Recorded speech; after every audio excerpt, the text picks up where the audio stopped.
Welcome, everybody, to today's webinar on a field guide to fixed layout ebooks, an update to the 2023 update to our existing product. I'm Brian O'Leary, Executive Director of the Book Industry Study Group. Today, we're joined by Rachel Comerford, and we expect shortly to be joined by Dave Cramer. Rachel is with Macmillan Learning and a former chair, the past chair of our workflow committee, which helped create this document. And Dave Cramer is with the Hachette Book Group and provided invaluable advice on the development of the product.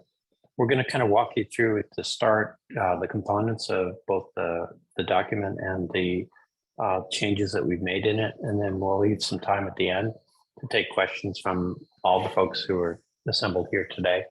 There'll also be a recording of today's session, and that'll be posted in the next week or so on our YouTube channel. So I thought it would be useful to start with a brief history of the field guide. It's actually building on work that was done by what we call the Content Structure Committee. It was the predecessor to our current workflow committee that was chaired for several years by Bill Kasdorf, Kasdorf and Associates, as well as Publishing Technology Partners. The first version is actually a decade old. Version 1.0 came out in 2013. And there were a set of 3 updates, including versions 1.1 and 1.2 that were released in 2013 and 2014. Those updates offered information on EPUB fixed layout lessons, which is something that you'll also find in the existing product or the new one, and as well as authoring tools and retailer standards, something that we've maintained and I think enhanced in the update.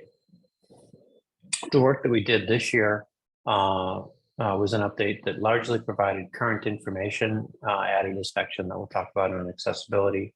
And we made an effort to fix broken links throughout. Over the course of the last decade, things like the IDPF being absorbed by the W3C and the EPUB standard being maintained within W3C meant that a lot of the links that were valid in 2014 no longer really made sense. And so we made sure that we pointed to the right places going forward. So there are a lot of different components of the field guide, and I'm just going to kind of walk through these at a high level. If you have questions about these, feel free to put it. The best place to put it is in the Q&A box that's in the nav bar that you have for Zoom.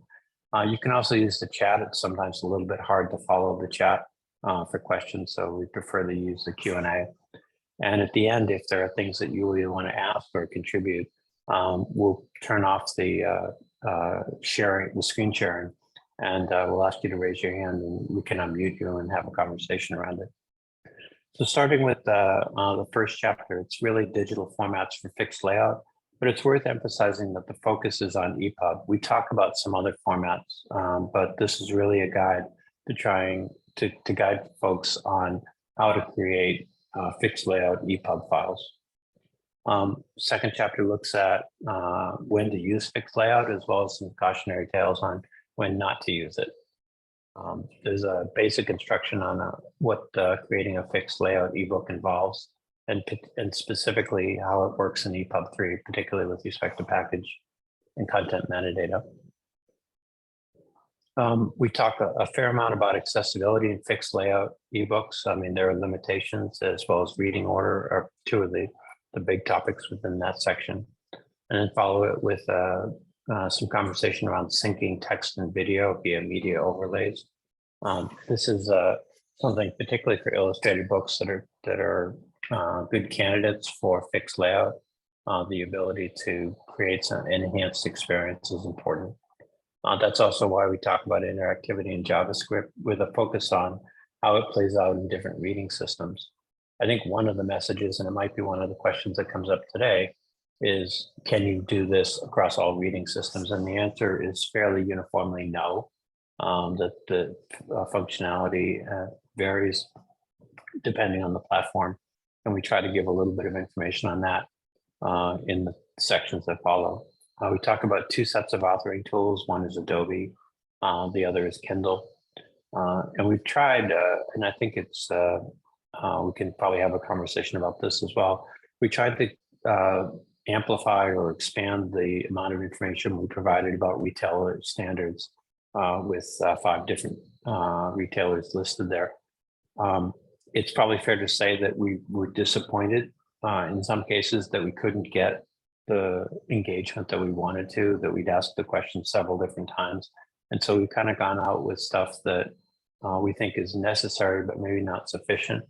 We're going to keep at it. This is a living document, and we hope to be able to, especially with the release of this update, show various companies that may not have given us all the information that we would have liked, that there's a value in sharing it with the community. We have continued to offer fixed layout lessons, things like the stuff that's learned in some cases the hard way with respect to fonts, justification, or an argument against justification, and differences across platforms. And then we wrap up with a resources section that is typical of a lot of the documents that BISG produces. We have specifications, some sample documents. We point to books and websites. This is an area as well where the links have been updated. The major changes for the 2023 release, one was in the area of accessibility. That's a topic that is near and dear to the Workflow Committee's heart. A lot of our early work, particularly in developing guides like this one, were driven by an interest in fostering both an awareness and adoption of EPUB 3 in its earlier versions, as well as its current one, as well as promoting the importance and the best practices with respect to accessibility. So we've got a section there now that I think fully captures that. We talked a little bit about the evolution of reading systems capabilities. Things are not the same as they were a decade ago. In some cases, they're not so much different, but in a number of cases, the things that used to be severe limitations have been either eased or eliminated. We tried to take a fresh look at best practice when it comes to using EPUB 3 for fixed layout books. So we asked the question, does this still apply? Or is there anything that we haven't really captured?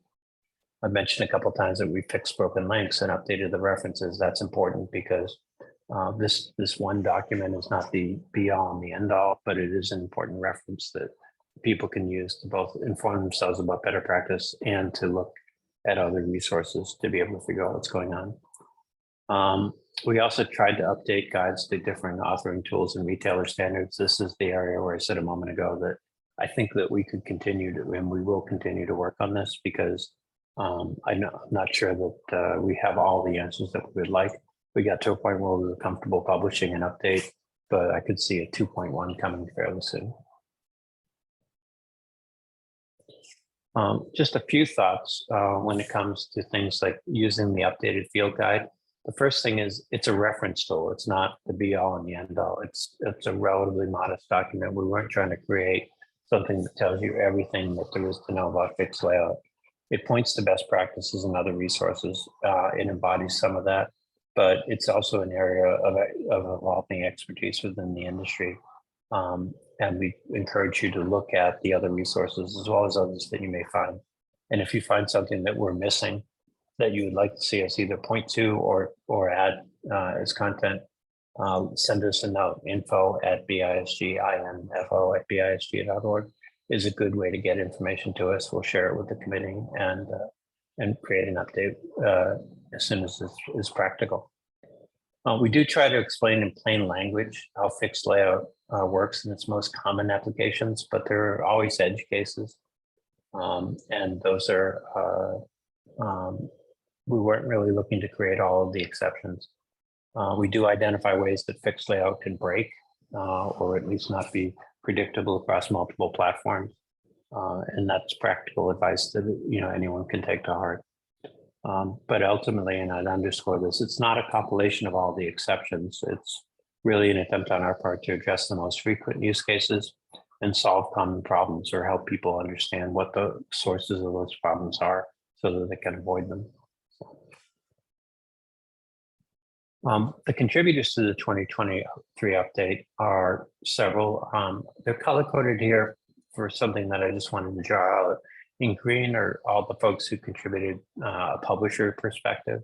The yellow, they're retailers, and in the blue to the right, industry partners. So we've got a lot of different types of companies and a lot of different perspectives on this. And that's kind of typical of the way BISG does its work both in committee and in creating products like this one. We're looking to try and find a good middle ground across multiple players. We're not trying to present a publisher perspective or a retailer perspective or somebody else in the supply chain. We're really trying to say this is what works for publishers and retailers and industry partners alike. So it's a good group, a healthy mix of perspectives and experiences, and I think it contributes to strengthen the current guide. And if you've not already downloaded it, it is available at no charge from the BISG website. We're like the crazy Eddie of industry publications. You can get most of them for free. If you navigate to the address you see here, essentially the products section, and select either or search for field guide or fixed layout, you'll come up with a link to it, and then you can just go through the normal cart process, click view, add to cart, and then you'll get it downloaded in both PDF and EPUB formats. One thing that's a little bit tricky, the sub-bullet here on the second item, the product section is labeled digital resources on the BISG website. We don't mean to mislead you, it's the same section. But if you're trying to if you forget that it's under products or you haven't written down the URL, just look for digital resources, do the search, and you'll be fine. And the last thing is, it's always a bit better if you're logged into a BISG account. The reason for that is that we keep track of what you've bought, what sessions you've registered for, including this one. If you ever want to find out what was that session I went to a year ago, if you're logged into the account, you'll have that history readily available to you. Same thing with the products. If you're not logged in, you'll still have access to download a free product and paid product for that matter as well, but you won't get a discount that might be available to members, and you also won't have a history compiled. So if you ever go back, it'll kind of be invisible to us in the system. So we always encourage that. So I'm gonna stop here. I see that we have a few things in the chat, and let me see what they might be, because I've been talking there this whole time. It's mostly snark. Okay, well, snark is always welcome. While I'm taking a break, if there are any comments from you, Rachel or Dave, on the work that was done in committee to create this updated field guide. I just give, a little bit of the reason we did this. We were sort of imagining, like a production manager at a small company who was told, oh, we need to go make fixed layout ebooks, and they had no idea where to start. So the idea was to at least give sort of a basic introduction to the area so that you could, for example, more intelligently talk with service providers, editors, everyone else in the supply chain. So the goal wasn't to be a textbook, but to bring people up to speed so that they would at least, sort of know which directions to go looking in, and so they could start evaluating things that people said to them. We're also really grateful to all the help that we got from the reading systems that were able to provide us with information about what's compatible with their existing reading systems and the ongoing work that they're doing in order to make fixed layout work within their systems. And so I'm looking forward to being able to continue to update that as more information comes in. Can you talk a little bit, Rachel, about the approach that you tried to take to accessibility? Because I know it's a topic that's near and dear to your heart. Of course, yeah. We knew that in most circumstances, the reflowable ebook was going to be the preference in terms of accessibility. But there were also circumstances where having a fixed layout ebook was really going to be the best possible outcome, no matter what.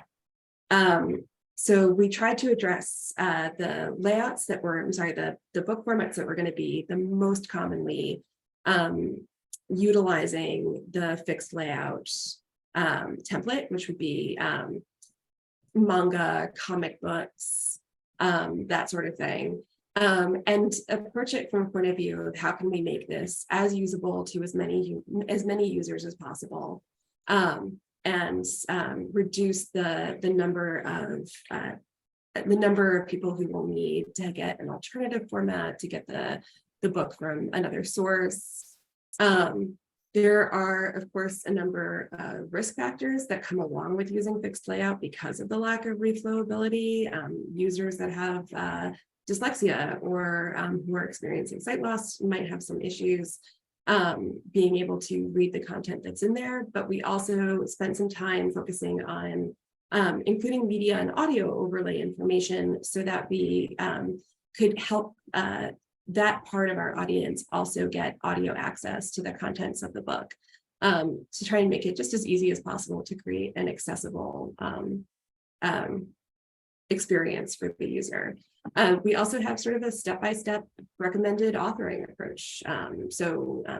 What you can do, I think it's like a 10-step process for double checking the content that you're creating and making sure that you're creating an accessible experience. So we really did expand the amount of information that we offered the last time. And we also linked to some really helpful resources, including the EPUB guide to fixed layout accessibility from the W3C. Thanks. And my sense with respect to accessibility is that the workflow components, which were important to this committee, are not so different from best practices that we would recommend for creating accessible documents of any type. But there are some specific uses within the, or specific use cases within the fixed layout format. It's really true. I mean, there are so many things that we want people to just be doing as a standard to make sure that their heading structures are identified properly, to make sure that they're providing alt text for all of their images, to not use image only for their text, to try and include actual text within the document. Checking their color contrast, all of the steps that we go through, or we should be going through on a regular basis to make sure that there's an accessible ebook.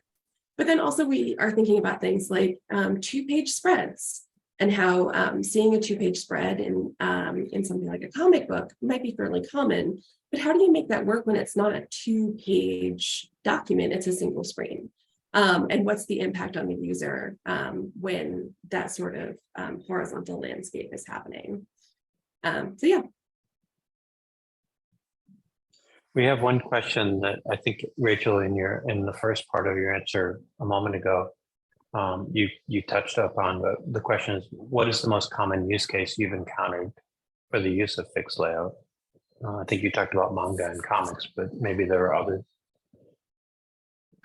Manga is certainly the most common that I've seen. I'm trying to think. Cookbooks also are occasionally good for fixed layout. Children's books, especially picture books, where the narrative is so tied to the images, and graphic novels for adults. Those are also going to make full use of fixed layout. And yeah. Dave, you work for a different type of publisher, but what are you seeing? Yeah, I mean, we actually publish lots of children's picture books, cookbooks, you know, some super high design nonfiction books, you know, or sort of a lot of really complex layouts where the information content is sort of irretrievably tied to the arrangement of, you know, the text and graphics. You know, I would say that if you can avoid using fixed layout in general, you're going to be better off. And I think we've had some luck with making maybe, you know, not completely redesigning, but sort of smoothing things out so that you can use a lot, you know, so you can use especially HTML, you know, if your HTML is going to be good and accessible, you can still do a lot to make a really fancy design, but having that underlying HTML structure be, you know, semantic and high quality is going to go a long way towards making your book work better for everyone. The Larry Bennett, who's on the call, just adds that some poetry books and bilingual books where you have different languages and a diaglot facing pages might also be use cases where fixed layout is advantageous. Dave, you put a link in the chat. I think it's to the W3C specs. Do you want to say a word about that in case people want to navigate to the chat and look at it?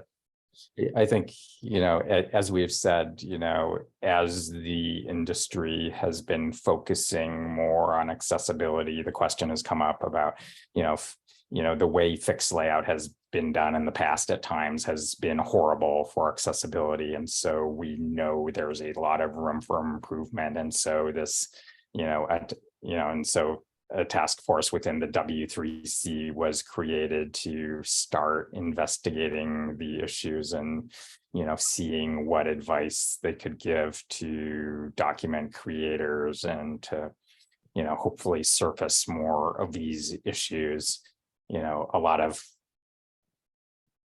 we tend to inherit a lot of the problems from the big tools that most people use to create these books. And so, if InDesign, for example, is going to, having InDesign do a better job of export is going to make things a lot better for everybody. So if you know anybody at Adobe, lobby them.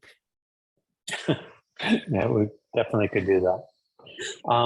There's, I think that just the underscore there too is, and it's an important one, is that we're trying to operate in a universe of compatible standards. So we do point people to resources like the one you put in the chat, so that they understand that this is our recommended practice. Where we feel like a different practice is needed, we go to work on the standard rather than just tell people not to follow it. And that's probably going to be consistently true of most of the work that BISG does. Ruth is asking a question, and it's a little bit long, so maybe I can just walk you through it. She sees a discrepancy between recommended accessibility standards and actual performance in a reading environment. Rachel, that probably won't surprise you. And her specific example is she's working with graphic novels and using ARIA described by to describe the images. She says that Daisy recommends using ARIA details, but this doesn't work in any of the readers that she's been trying to get to support it. And that their advice is that pages have an internal table of contents, but readers don't, the readers themselves don't honor the links. Is that something you've experienced, and if do you have a workaround for it? So the way that I've been approaching extended alt text is actually a little bit broader than the recommendations. Well, I think that Daisy is actually moving towards this, but what we're doing is, instead of providing it as ARIA detail or ARIA described by, we're actually using a link. We're adding an additional HTML page or section to the ebook itself that provides the extended alt text available to anyone that wants to click through on that informational link. And the key to providing that, the reason that we've gone down that path, is because what we realized is that the extended alt text becomes really helpful for users beyond those that are using screen readers. So anybody who has trouble just understanding the contents of an image, somebody with a learning disability, somebody who is just struggling with the concepts. There's a lot of reasons that the image description might either be a good replacement for the image for somebody, or might help to provide more information to the user that's looking at the image to better understand it.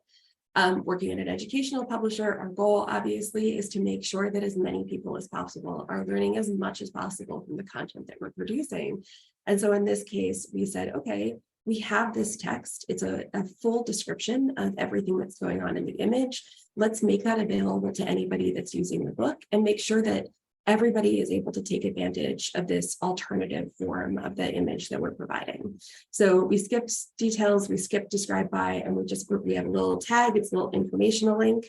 And we provide that for all of our complex images for the extended description, and anybody can access our extended descriptions from there. Dave, anything to add on that? Or I know it's not, your accessibility is not core to what you're doing day to day right now. I would just add, always listen to Rachel. Fair enough. A couple of questions. One is are there drawbacks to reflowable children's picture books? And I think there are a number of use cases where the text and the graphics are definitely tied together, correct? I think the other thing is this is a weird limitation of some reading systems, but we do a fair amount of, audio synced with the text for children's picture books. And I think some reading systems don't support that synced audio in Reflowable. They only support it for fixed layout. So that's one thing to keep in mind. But yeah, it would be interesting for people to start envisioning more, from the start, a children's picture book that's reflowable rather than what we do now, which is do print and then do a digital version as an afterthought. Thanks.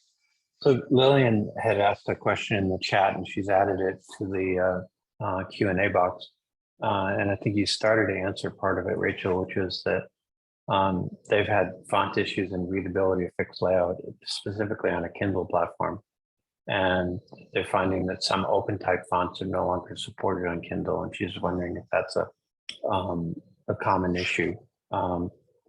She felt for the products that she was working on that they had to use a fixed layout format because the book is a 1,000-page certification exam prep handbook. So educational in nature. With many technical figures, tables, and charts, and many statistical formulas within those images. So you can sort of understand the use case. I'm wondering, you had suggested that maybe there's a font issue within InDesign. If the book was created using InDesign, there might be an issue with font encryption that's causing the problem. But my primary recommendation would be the reflowable EPUB format can handle the tables, it can handle equations, it can handle all those complexities, and will probably create a better reading experience for users. Because you're putting it into Kindle, the one thing that I would bear in mind is for complex tables, they will be navigable in the Kindle, so you'll be better off providing an image of those tables, but we're really hoping to see some improvement from Amazon there soon. And Curtis was just adding something, and Lillian did confirm in the while you were speaking that the export was from InDesign. Mm-hmm. Curtis is just adding that they've experienced issues with Kindle and fixed layout, and from his understanding, Kindle has some additional specifications needed for fixed layout to render properly in Kindle. I think that's absolutely true, and we try to spell some of those out in our platform section. We do. So there's some information about that within the document, but we also provide a link to the resource itself on Kindle so that you can get the full list of requirements.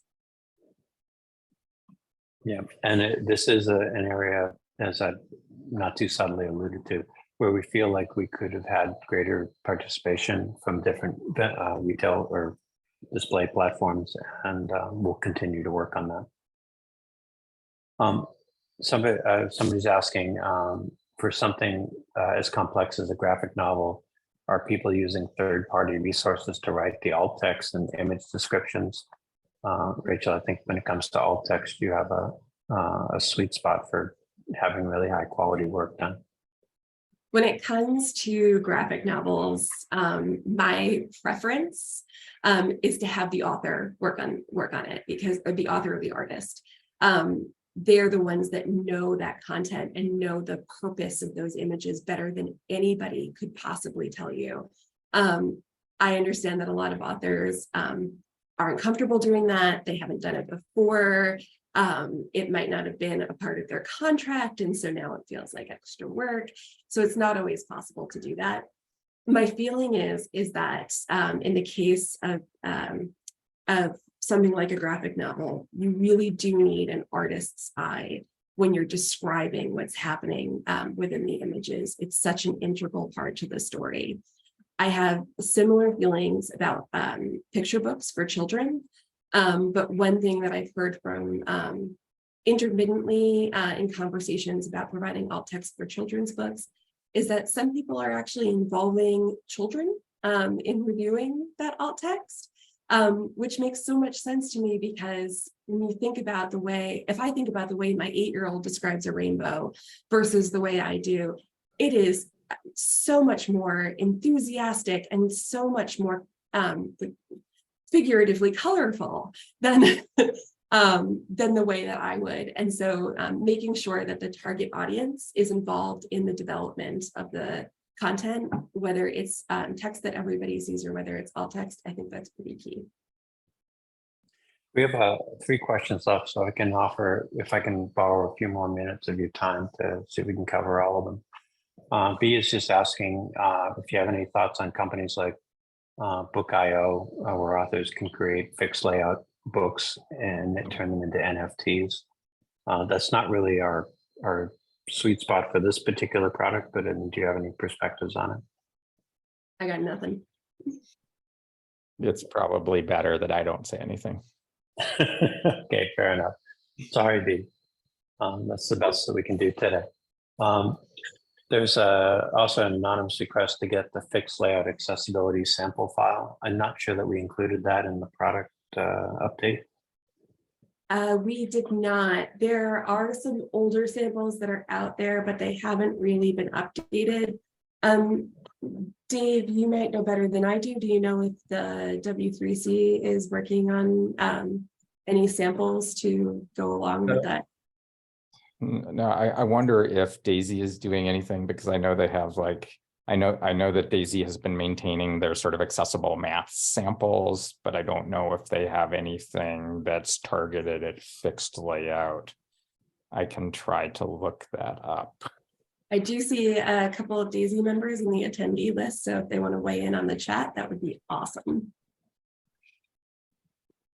And if just as a follow-up within committee, one thing we can do is take that as an action item to say, well, maybe we need to either make it accessible as part of make it available as part of the product update, or make sure that we point to something that is available already at a resource like Daisy, which is an important contributor on the accessibility front. This is kind of at the heart of what we're trying to do with the product. Just a question about any thoughts regarding a web optimized accessible PDF versus fixed layout EPUB. The observation is it seems at times that PDF would be easier and cheaper. And I think we do have a perspective that does favor EPUB in general for these kinds of products. I'll let Dave take that one.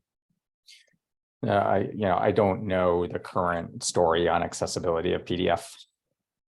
I think that's one of, I think that's sort of a key issue. I think the only problem that we've consistently had with using PDFs over fixed layout EPUBs, and we honestly don't produce that many fixed layout EPUBs because we're a higher education company. It's fairly rare that we're in need of the format, but I do find that PDFs tend to be much larger in terms of file size.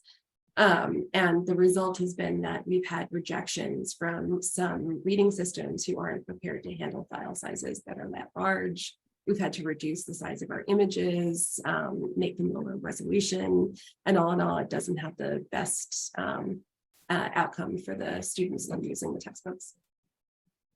And before I ask the last question, I just want to point out 2 comments in the chat.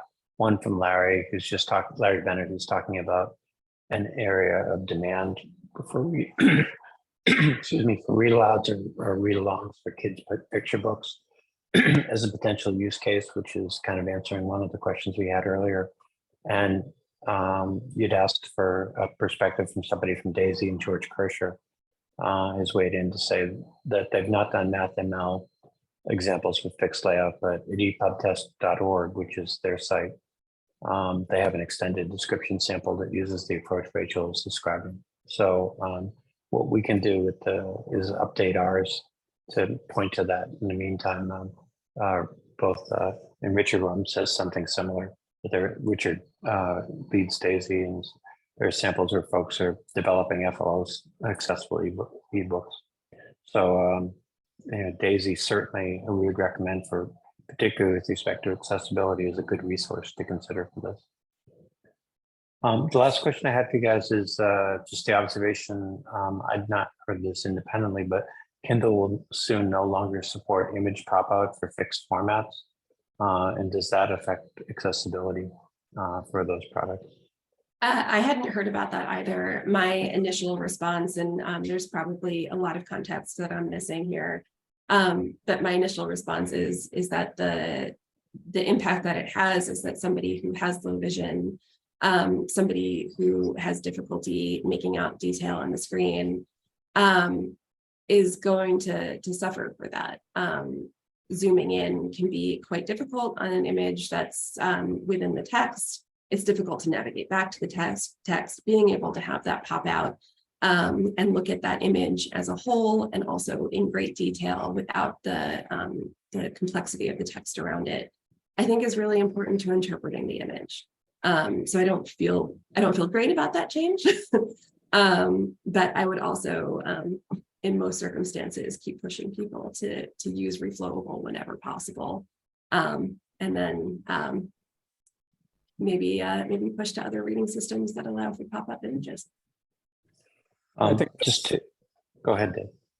I mean, this brings up, a larger point that a fixed layout ebook is in many senses a small print edition, because the screen you're going to read it on is likely smaller than most books. I just have a random this is a Haida manga, but I have this random book, and this is much larger than any tablet or phone that I have. And so if I'm trying to look at this, I'm going to be looking at a microscopic version of the text. And also, because it's fixed layout, I can't enlarge the text. So, I think this is all a reminder of some of the fundamental limits we have around this technology. I think that's an important point for us to close on. I did want to point people, and we'll leave this up for a moment if you haven't looked at the chat. Richard Warren was just mentioning that accessible fixed layout was one of the most common questions that the DAISY team received at London Book Fair this year. That's a perspective that Bill Kausdorff, who's a member of our workflow committee, was sharing just yesterday as part of the workflow committee meeting. And Richard has also posted a link to a deeper article about accessible fixed layout EPUBs and a new research project that's being funded in Italy. So there are a lot of good resources there. DAISY is certainly an important place to go for that, particularly with respect to accessibility. And we're glad that we're able to bring you an update to this particular product. And we'll keep working on it. Rachel, Dave, thank you very much for being here today, for answering questions and being part of this overall discussion and update. Anytime. And thanks to everybody for trying so hard to make better books. Thank you. Take care. Thank you.